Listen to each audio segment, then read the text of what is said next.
அரசியல் புரிதல் இல்லாம மக்கள் நமக்கு ஓட்டு போட்டுட்டாங்களா? இந்த கவர்ச்சியில மயங்கி மக்கள் நமக்கு ஓட்டு போட்டுட்டாங்க. சரி விடுங்க.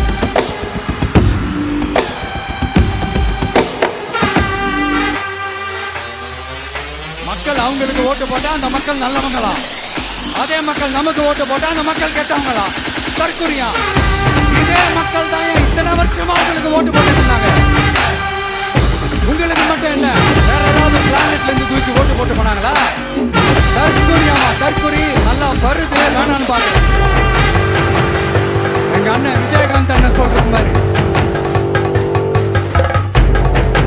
அண்ணா அவர்கள் ஆரம்பிச்ச கட்சியை ஒரு அடிமை கூடாரமா ஆக்குனது யாருங்க சார்? இப்படியெல்லாம் ஆக்கிட்டு உண்மையை சொல்லு உடன்பிறப்பு. உண்மையான உடன்பிறப்புகள் என்ன சொல்றாங்க தெரியுமா சார்?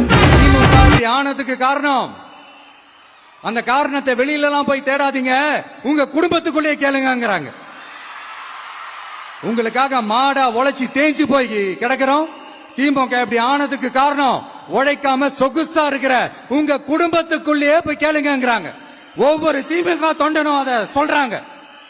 அதை புரிஞ்சிக்காம நம்மளையும் நம்ம மக்களையும் தப்பா பேசிக்கிட்டு, நீங்க மக்களை தப்பா பேசுனீங்கன்னா இந்த விஜய் வந்து கேள்வி கேட்பான், சும்மா இருக்க மாட்டான்.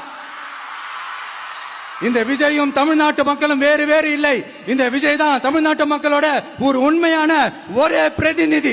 இது இன்னைக்கும் சரி, நாளைக்கும் சரி, நாளன்னைக்கும் சரி, இதுதான் நிஜம்.